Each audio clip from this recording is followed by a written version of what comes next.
जय हिंद साथियों, आज की इस वीडियो में हम पढ़ेंगे सदिश और अदिश राशि, स्केलर एंड वेक्टर क्वांटिटीज़। ठीक है, सदिश और अदिश राशियाँ। बहुत सारे बच्चों का यह डाउट रहता है कि सदिश और अदिश राशियाँ हमें समझ में नहीं आती है और ना ही हमें याद हो पाता है। तो इसका एक आसान से ट्रिक और इसको आसान एक्सप्लेन करके मैं आपको बताने वाला हूँ। ठीक है, इसकी जो ट्रिक है, अगर आप उस ट्रिक से याद करेंगे तो आपको किसी भी एग्ज़ाम में कहीं भी दिक्कत नहीं होगी। तो सबसे पहले हम क्या करते हैं, सदिश राशि को जान लेते हैं। सदिश राशि में क्या दिया गया है, वे राशियाँ, वे भौतिक राशियाँ जिन्हें व्यक्त करने के लिए दिशा एवं परिमाण की आवश्यकता होती है। देखिए, दिशा एवं परिमाण की आवश्यकता होती है, उन्हें हम क्या कहते हैं, सदिश राशि कहते हैं। चलिए, ये डिफिनीसन तो हमारे बुक में भी है, तो हमें इसका पढ़ने का क्या मतलब हुआ, कोई मतलब नहीं हुआ। ठीक, अगर हमें खुद से पढ़ना है तो हम क्या इस परिभाषा को यहाँ पे लिखेंगे? नहीं। देखिए क्या है इसमें, वे भौतिक राशियाँ जिन्हें व्यक्त करने के लिए दिशा एवं परिमाण। यहाँ पे दो चीज़ समझ में आ रहा है थोड़ा थोड़ा, दिशा और परिमाण। परिमाण, दिशा तो समझ में आ रहा है, बट परिमाण समझ में नहीं आ रहा है। परिमाण क्या होता है, किसी वस्तु की लंबाई, ऊंचाई, चौड़ाई, और उसको जब नापा जाता है तो उसे हम परिमाण कहते हैं। उसी को क्या कहेंगे, उसी को परिमाण कहेंगे। ठीक है, तो यहाँ पे आप समझिए एक चीज़, हमें इतना समझ में आ गया। अब हम क्या समझेंगे, इसकी ट्रिक समझेंगे और क्या होती है सदिश राशि, इसको समझेंगे। तो सदिश राशि का जो एग्जाम्पल होता है वो होता है विस्थापन, वेग, संवेग, बल, त्वरण आदि। ठीक है, हमने इतना समझ लिया। अब हम इसको याद कैसे करेंगे, मान के चलिए आपको एग्ज़ाम में या आपसे किसी ने पूछ लिया कि सदिश राशि बताइए। आपको पता है सदिश राशि आपने बता दिया कि सदिश राशि में दिशा और परिमाण को ध्यान में रखा जाता है। ठीक, सदिश राशि में क्या किया जाता है, दिशा और परिमाण की आवश्यकता होती है। आपने इतना बता दिया और एग्जाम्पल आपको नहीं याद है, मान के चलिए आपने एग्जाम्पल नहीं बताया उसको, तो अगर वो एग्जाम्पल पूछ लेगा तो आप क्या बताएंगे। तो अगर आपको एग्जाम्पल नहीं याद है तो आपको इस ट्रिक को ध्यान में रखना है। ठीक है, ट्रिक क्या है हमारी, विषुवत बल। ट्रिक क्या है, विषुवत बल।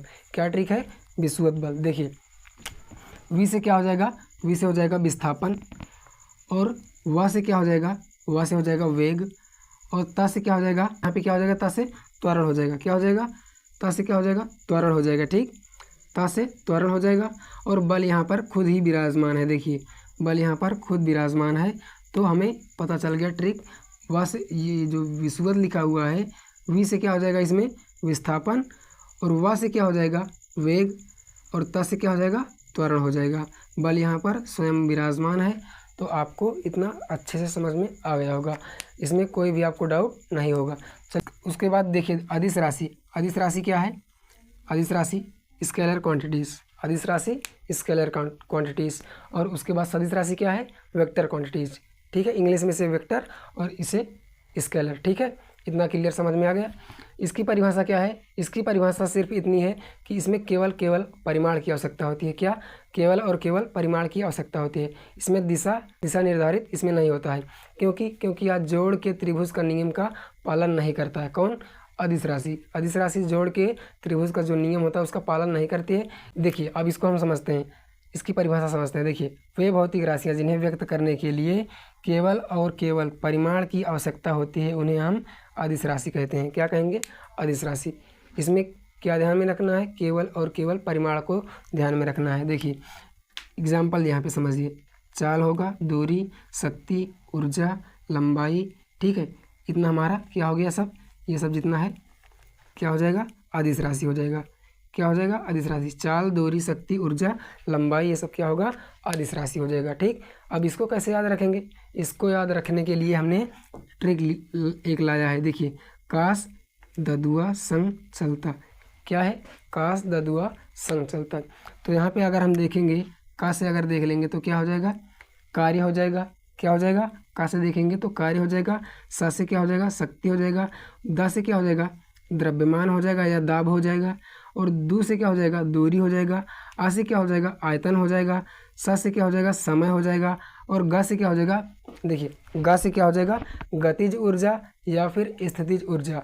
ऊर्जा कोई भी हो, क्या होगा, हमेशा अदिश राशि होगा। ऊर्जा कोई भी हो, स्थितिज ऊर्जा हो या फिर स्थितिज ऊर्जा हो या फिर गतिज ऊर्जा, दोनों क्या होगा, अदिश राशि होगा। ठीक, उसके बाद यहाँ पे हम चा और ला को देखेंगे। चा और ला को देखेंगे तो चा और ला मिला देंगे तो क्या हो जाएगा, चाल हो जाएगा। चा और ला को मिला देंगे तो चाल हो जाएगा। ठीक, चा और ला को मिला देंगे तो क्या हो जाएगा, चाल हो जाएगा। और ता से क्या है, ताप हो जाएगा। ता से क्या है, ताप हो जाएगा, टेम्परेचर हो जाएगा, तापमान हो जाएगा। ठीक, इतना आपको अच्छे से क्लियर समझ में आ गया होगा। तो हमने क्या क्या देखा, सदिश राशि अगर हमसे कोई पूछेगा तो हमें क्या बताना है। अगर हमसे कोई सदिश राशि पूछ लिया तो हमें क्या बताना है, दिशा और परिमाण। ठीक, दिशा और परिमाण मान के चलिए हमें नहीं याद है, कुछ भी नहीं याद है। अगर हमें दिशा और परिमाण याद है तो हम इजीली बता पाएंगे किसी को। ठीक, और उसके बाद अगर ट्रिक याद है तो हम ट्रिक से बता देंगे। ट्रिक तो हमने बता दिया, वी से क्या हो जाएगा, विस्थापन, और वा से क्या हो जाएगा, देखिए इसका यूज़ नहीं है यहाँ पे, इसका यूज नहीं है। अदरवाइज़ में आप ये मत कहना कि इसका यूज़ आपने नहीं बताया। ठीक, तो वी से विस्थापन और वा से वेग, ता से क्या हो जाएगा, त्वरण हो जाएगा, और बल यहाँ पे देखिए स्वयं बल है। ठीक, इतना समझ में आ गया हमें। और उसके बाद अदिश राशि में हमें केवल परिमाण, और परिमाण में हमें ट्रिक कौन सी याद रखनी है, काश ददुआ संग चलता है, यही ट्रिक याद रखनी है।